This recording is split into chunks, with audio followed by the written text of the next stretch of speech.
कोई बात को सहज तरीके में कह देना और सहज तरीके में समझ लेना, ये एक सिर्फ और सिर्फ राय सुन्नत में आप पाओगे।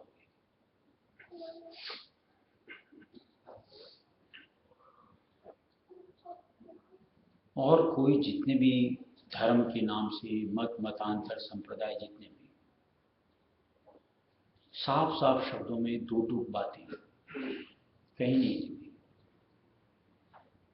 बल्कि मालिक ने तो जो दिया हुआ है कि आप और धर्म के ग्रंथ खंगोल समझ में ही नहीं आता कि कहीं इस बात का खंडन किया हुआ है, उसी बात का दूसरी जगह आपको मंडन किया हुआ मिल जाए। अब जो हम लोग जो जीव श्रेणी में होते हैं, आज इस बात को माने उस बात को माने, दुविधा ही रह जाती है। और राय सुन्नत में मालिक इतनी सहजता से कि एक अनपढ़ गंवार, चाहे ग्रामवासी हो चाहे शहरवासी हो, एकदम मतलब सहजता से उसको समझ करके अपनी जिंदगी से जोड़ करके अपने आप को फलीभूत कर सकता है। और ये कला संतों के अलावा दूसरों के पास हो भी नहीं सकती। जैसे एक बात बतौर उदाहरण, जैसे मालिक ने दिया हुआ है पाप और पुण्य की परिभाषा क्या बताया हुआ है कि अगर आप आज्ञा चक्र से नीचे बर्ताव करते हो पाप कर्म, और अगर इससे ऊपर निकलने का आप कर्म करते हो पुण्य कर्म,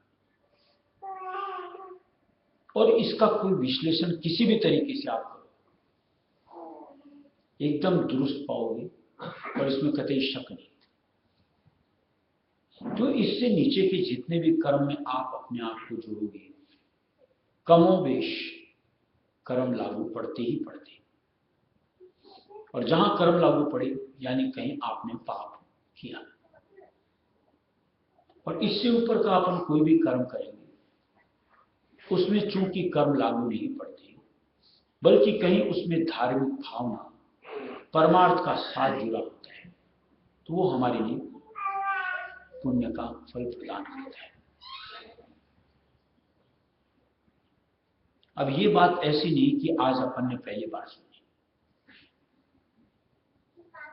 और भी कई मर्तबा सुनी है, पढ़ी है। अब अपन चूंकि सत्संग, अपना थोड़ा सा विचार कि हमारा यहां से नीचे का पूरी एक दिन भर के अंदर में कितना बर्ताव बनता हो, और इससे ऊपर के लिए हमारा कितना बर्ताव बनता है। आप अपने आप खुद रिजल्ट पा लो कि मैंने अपने ऊपर कितने पाप कर्म ला दिए और अपने कितना पुण्य अर्जित किया। अब ये संभाल की जिम्मेदारी आपकी अपनी होती है। कई मर्तबा जैसे और भी सत्संग में इसका और खुलासा करके बताया जाता है। जैसे 2 दिन पहले बात हुई थी कि आज आज्ञा चक्र से नीचे मालिक का साथ प्रत्यक्ष नहीं मिलता। अब इसमें तो मालिक की दी गई समझौती काम आती है, या हर वक्त अपने आप को उनसे जोड़ करके रखो तो आपको उनके मार्गदर्शन को हासिल करना मुमकिन होता है। यानी कहीं तवज्जो की जोड़ उनसे हमारी जुड़ होनी चाहिए, तो हमारा इससे नीचे के जो भी बर्ताव में अपने आप को जोड़ेंगे वहां हम अपनी संभाल कर पाएंगे, यानी पूरी तरीके से पाप कर्मों में अपने आप को शुमार करने से बचा पाएंगे। अब कितना करते हैं अपन, यह अपने आप से पूछना चाहिए। और जहां इससे ऊपर अपन अपने आप को जोड़ने का प्रयत्न करते हैं, आज्ञा चक्र या उससे ऊपर, देखो मालिक का चेतन का साथ किस तरीके से मिलता है। और जहां चेतन का यूं को किनका भी हमारे साथ जुड़ेगा, वो हमारे लिए कहीं पुण्य का फल प्रदान करता चला जाए। यानी सुरत यानी आत्मा को चेतनता का, उसके साथ उसको ऊपर उत्थान का प्रतिफल मिलता चला जाए। अब इसमें अगर हमारी रुचि नहीं बनती, हम नीचे बहने में रुचि दिखाएं, ऊपर की तरफ उलटने में रुचि न दिखाएं, ये तो सांसारिक जीव का बर्ताव है। फिर हम अपने आप को सत्संगी कैसे कहते हैं, कैसे मानते हैं कि जहां नीचे पाप कर्मों में अपने आप को झोंकने में हम सोच विचार भी न करें, बल्कि को पूरी रुझान के साथ, चाहत के साथ अपन नीचे की तरफ बहने की मनसा बना करके उधर की दौड़ लगाते फिरे, तो शायद निश्चित तौर से कहीं ना कहीं फिर मुक्ति से हाथ धोना पड़ता है। यानी वो पुनर्जन्म का सिलसिला, वही 84 खाने, दर दर मार खाते फिरो, भटकते फिरो, भरमते फिरो, न जाने कब वापिस नरदई हाथ आवेगी। और भी मालिक की तरफ से बहुत सी बातें ऐसी, जैसे मालिक ने हमारे लिए दिया हुआ है कि अपन मान लो आज्ञा चक्र से ऊपर भी अपने आप को ले जाएंगे, तो हमारे लिए दिया हुआ है कि मध्य की राह के ऊपर में अपने आप को बढ़ाना है। दाएं बाएं माया काल का जंजाल है, उधर हमको अपनी रुचि दर्शानी ही नहीं। जहां थोड़ी सी तवज्जो दाएं बाएं के साथ जुड़ी, आपका जो एक ध्येय, आप उस ध्येय से चूक जाओगे। इतनी मायावी जाल है। इसको समझने के लिए इस तरीके से समझो, जैसे मान लो हम अपने घर से निकले और हमको कहीं जाना होता है। अब रास्ते में कहीं मदारी तमाशा दिखाता है, कहीं मान लो कोई चाट पकौड़ी की दुकान लगी होती है, कहीं कोई मान लो कोई चीज लुभावनी सामने दिख रही है। अब हम लोग जो लक्ष्य लेकर के घर से निकले कि मुझे वहां पहुंचना, उसकी जगह अगर उनके साथ अपने आप को जोड़ दे, क्या होगा? वक्त गया। दूसरा, कहीं ना कहीं आप ठगे जाओगे। पूंजी हार जाओगे।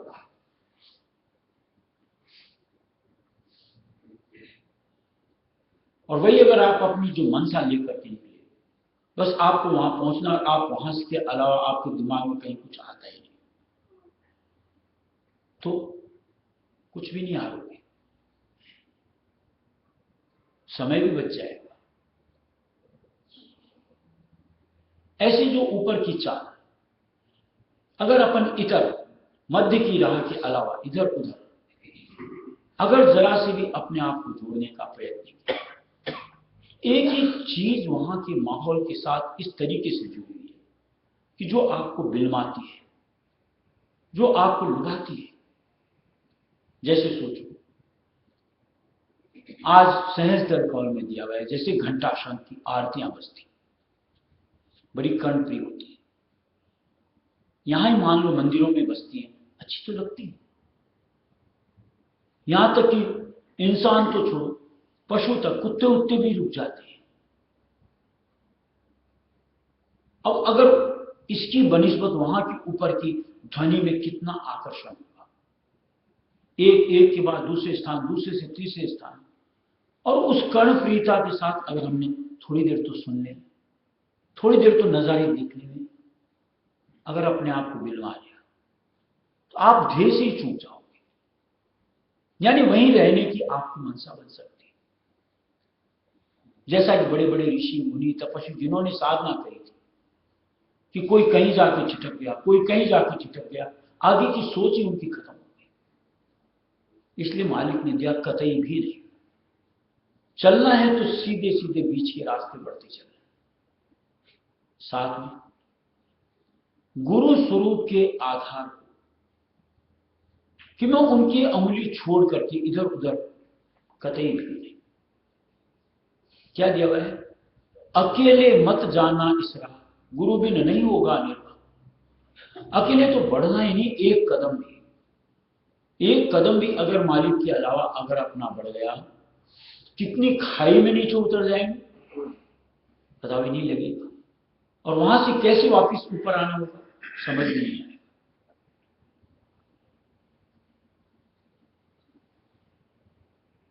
इससे और साफ शब्दों में जीव को बतौर चेतावनी, यानी आगे से सूचित कि देख आगे बढ़ेगा, ऐसा आएगा, ऐसा आएगा, ऐसा आएगा, पूरा खुलासा भेद मालिक ने दिया हुआ है। अब वाकिफता के साथ अगर आप अपने आप को आगे बढ़ाते हो, उस पहले से आप चेतावनी के बतौर, हाँ ये आएंगे, हाँ ये आया, पहले से बताया, नहीं उनसे नहीं जुड़ना, मुझे नहीं झांकना। मालिक से बढ़कर के प्रिय और क्या हो सकता है, और मालिक की सुझाई राय से बढ़कर दूसरी और कौन सी चीज हो सकती है। हमारा सरोकार तो उसी से होता है। ऐसी एक मन की दृढ़ता के साथ, मानसिकता के साथ आप जुटे रहोगे अपने मालिक के साथ, जुटे रहोगे एक सोच के साथ, तो निश्चित तौर से से आगे अपनी मंजिल तय होती चली जाएगी। और कहीं अपन मन की सोच से जुड़ लो, भरम ना में भरम लो, लुभावन के अंदर में अपने आप को लुभा लो, देखो आपकी क्या गत होती है। जैसे मान लो आज ये मनुष्य देही अपने पास, कईयों की ऐसी धारणा कि आज जो इंद्रियों के भोग भांत भांत के, कई इस तरीके से तर्क देते हैं, ये तो हमारे लिए तो बने हैं, एक बार तो भोग लिया जाए, या भोगने के लिए है तो इनमें क्यों नहीं रुचि ली। अरे भोगने के लिए नहीं बने, तुम्हें रोकने के लिए बने हुए। अब ये समझ आनी तो चाहिए, और ये समझ अगर नहीं आएगी तो ये बाहर का रिसा कभी खत्म नहीं हो सकता, कभी थम नहीं सकता, और ऐसी सूरत में हम कंगाल हो जाते हैं, यानी चेतनता का माल हाथ से निकल जाता है, पतन के सबब से नीचे के दर्जे मिलते चले जाते हैं। पशु पक्षी, कीड़े मकोड़े, वनस्पति, पहाड़ तक, क्यों अपने साथ ऐसा होने दें। मनुष्य देह की सार्थकता, अपने आप को जानो, अपने परम पिता रायस्वी दयाल को जानो, भेद को पाकर के उनसे मिलने का जतन करो, यही इंद्रियां जो आज हमको ऐसा लगता है बाहर की भोगों के लिए बनी, सुफल होती दिखेंगी कि इन्हीं इंद्रियों का इस्तेमाल परमार्थ से जोड़ करके अपने न्यामत बटोर सकते हैं। अब ये समझ जब हमको संतों के द्वारा साफ साफ सहज शब्दों में मिलती, तब तो कहीं आज मस्तिष्क में सेट होनी चाहिए कि जिंदगी का स्वरूप ढर्रा इस अनुरूप। फिर देखो बाहर से अपने आप उपरामता बनती है, यानी रुचि खत्म होती जाती है समझ के साथ कि मेरे लिए नुकसानदेह। अपने आप मन की सोच के साथ परिवर्तन आएगा, अपने आप जिसमें कुछ मिलने की एक कहो चाहना बन जाएगी, अभिलाषा हो, फिर हमेशा उससे जुड़ने की हमारी सोच में जुड़ जाएगी, वो परमार्थ का फल देता है।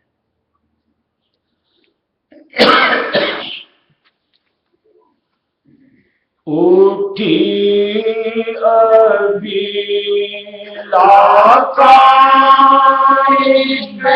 मन मोरे, उठी अभिलाषा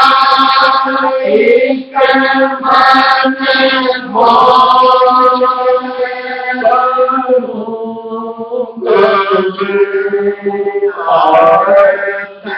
गुरु की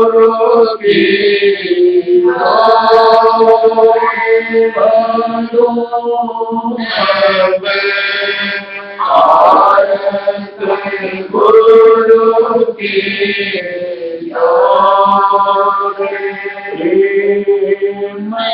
की काली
गुरु के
मुझसे प्यार हुई, मैं उन पर बलिहार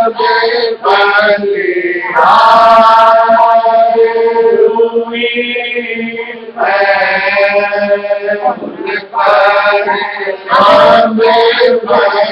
बलिहार करूं, मैं और तेरो आनंद करूं, मैं और तेरो आनंद मिला, कोई आज पर मिला, कोई आज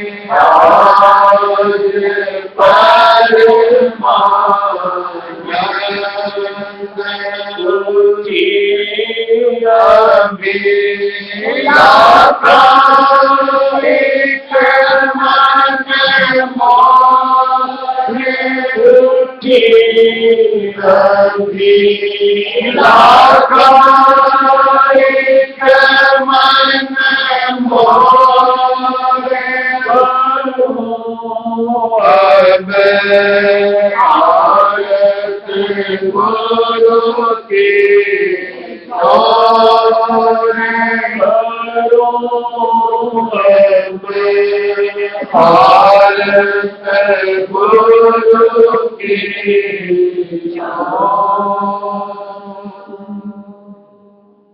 और देखिए इसीलिए सत्संग के लिए है कि जैसे मछली की आंख दिखी थी, भरा पूरा राज दरबार था, बहुत रंगीनियां थी, बहुत सजावट, कुछ नहीं, मुझे तो बस मछली की आंख दिखती।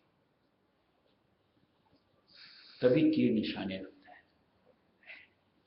ऐसे जो हमने लक्ष्य धारता है, हम धारना पड़ता है या धारा होता है, उसके अलावा कहीं और सोच जानी ही नहीं चाहिए और कुछ सोचना ही नहीं चाहिए। यानी किसी चीज से जुड़ने की अंतर की अभिलाषा बननी ही नहीं चाहिए। तब देखो ध्येय के प्रति समर्पण होता है, यानी कुछ भी कर गुजरने की अभिलाषा बनती है। यानी किसी भी चीज से आज मान लो मन में एक दृढ़ता के साथ मुझे उससे नहीं जोड़ना, मेरा कोई सरोकार नहीं, और ठीक आप सफलता हासिल करते हो। और जहां लक्ष्य के प्रति आपकी दृढ़ता नहीं, वहां आपकी स्थिति ढुलमुल होती है, यानी ललचा जाती है, बहा हो जाता है, रिसाव हो जाता है, चेतनता का पतन होता है, और उसकी वजह से कहीं कर्म हमारे साथ जुड़ते हैं। आज मालिक की भक्ति, संत रायस में दयाल की भक्ति एक तरीके से कहो तो बड़ी सहज है, लेकिन दूसरी तरीके से अगर समझो तो उससे ज्यादा कठिन कुछ है। क्योंकि मालिक के रास्ते बढ़ने वाले को कहीं अपने आप को समेटना है, बाहर का जो पसार है वहां से अपने आप को फेरना है। पसार के साथ आप चरण रस नहीं ले सकते, यानी उसमें क्या आनंद है, उससे किस तरीके से हम सुरत यानी आत्मा लाभान्वित होते हैं, इसकी समझ नहीं आती। यानी एक सहजता रहती है, और यहां चाहिए कुछ ना कुछ जुनून, दृढ़ता, और उसके साथ में वेग। क्योंकि ये जो यहां से लेके वहां तक की मंजिल को तय करने की बात है, ये सहजता के साथ नहीं नापी जा सकती। मान लो 4 कदम चलेंगे तो 10 कदम फिर फिसल जाएंगे, ऐसे वो मंजिल कैसे तय हो रही। यहां तो जितना तय कर लिया उतना तय कर लिया, अब नीचे नहीं, कई कदम ऊपर की तरफ ही बढ़ने। ऐसी सोच हो और उसके प्रति जुनून, तब देखो लक्ष्य कैसे करीब आता जाएगा, और निश्चित तौर से एक दिन हम उसको बेंच करके उसमें अपने आप को समा पाएंगे।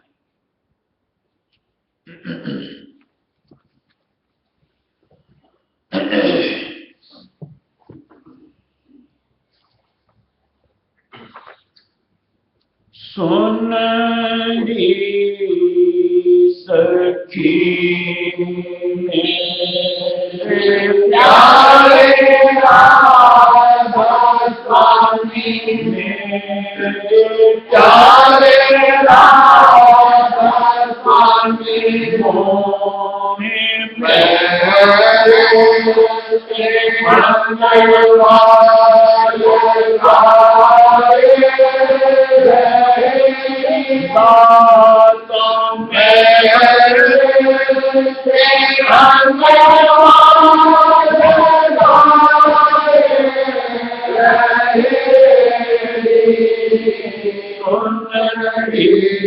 सखी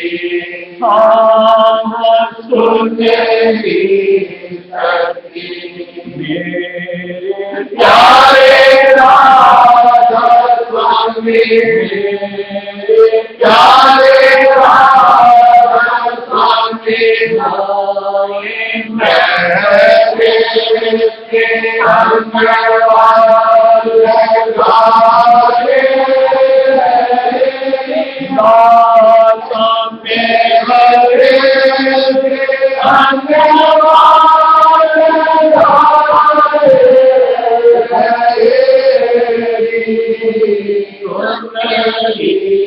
सखी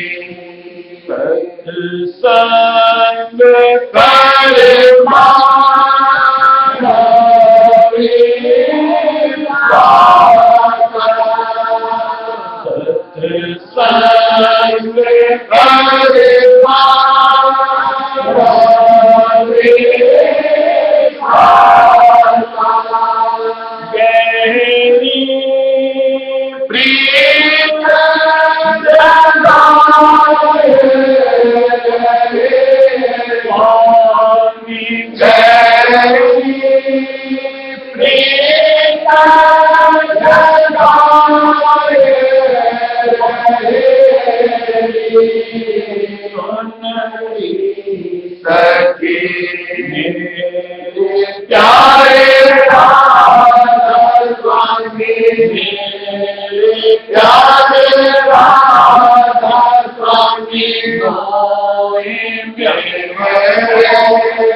प्यारे राधा स्वामी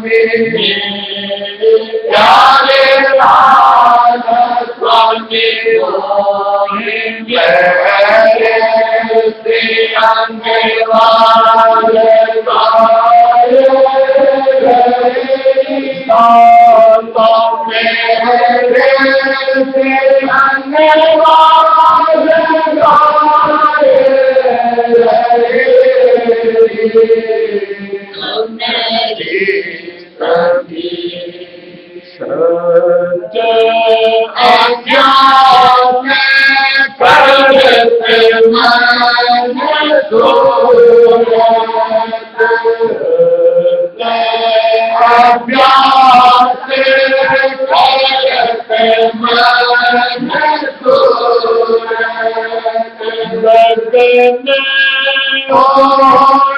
Amen.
देखिए, आनंद ऐसी चीज है,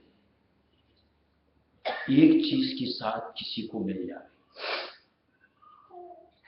उसकी तलब और उसके साथ जुड़ा रहना, ये एक इंसान की प्रकृति में होता है। न जाने हम लोगों की चाहत और हम लोगों की सोच कैसी होती है कि हम लोगों को सत्संग में आनंद भी आता है, नाम के साथ जुड़ करके आनंद भी आता है, फिर भी क्यों छिटकते रहते हैं, फिर भी कहीं दूसरी जगह उस चीज की तलाश क्यों करते रहते हैं, मालूम होते हुए अचरज। या तो यूं बोलो कि हम लोगों को कुछ मजा नहीं आता, आनंद नहीं आता, और अगर आता है तो फिर मन और क्यों डोलता है कहीं किसी चीज के लिए, किसी संग के लिए, किसी धारणा के साथ, ये क्यों अपने साथ जोड़ करके अपने यूं कहो पांव पे कुल्हाड़ी खुद को मारना, यानी अपना आकाश स्वयं अपने आप करना। क्या मजबूरी है? कहीं तो यार इस मनीराम से पीछा छुड़ाओ, इसके धाए धाते धाते रहेंगे, दौड़ विपरीत दिशा की तरफ लगाते रहे, कहीं तो थमो, कहीं तो मालिक के चरण शरण को दृढ़ता से पकड़ लो कि नहीं, मुझको तो अब कहीं नहीं जाना। तब तो कहीं आज इस घर से निकल करके, यानी पाप कर्म से हट करके ऊपर अपने घर की तरफ, यानी पुण्य कर्म से अपने आप को माला माल कर पाएंगे, कि जिनके संग्रह के जरिए से सुरत यानी आत्मा अपने पावर को और स्पीड को बढ़ा सके। तब तो हमारी गति बढ़ेगी। और वही अगर अपन रुकावट दर रुकावट स्वयं अगर पैदा करते रहेंगे और फिर देखते चलते क्यों नहीं, रास्ता कटता क्यों नहीं, कुछ दरसता क्यों नहीं, कुछ मिलता क्यों नहीं, स्वयं तो आप उसके यूं कहो दोषी हो। कहीं तो एक सम परिस्थिति अपने लिए बनाते चलना हमारे लिए, हमारी समझ में होना चाहिए। और जिस दिन आपकी समझ दुरुस्त हो जाएगी, कोई कारण ही नहीं कि ऐसे अद्भुत आनंद को छोड़ करके यूं, और जहां आनंद ही नहीं, जबरन उसको आनंद का नाम देते, उसमें अपने आप को जोड़ेंगे नहीं। फिर तो मालिक की चरण शरण के अलावा कोई दूसरी ठोड़ नहीं दिखेगी। ये अद्भुत मिसाल मालिक ने ला करके अगर चाही जाए तो संत मतराय सुमित के जरिए से जीवों के पल्ले दी है, कि जिसको आप हमेशा अपने अंग संग जोड़ करके एक आंतरिक माहौल से अपने आप को मगन रख सकते हैं। राधा बार बार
Hare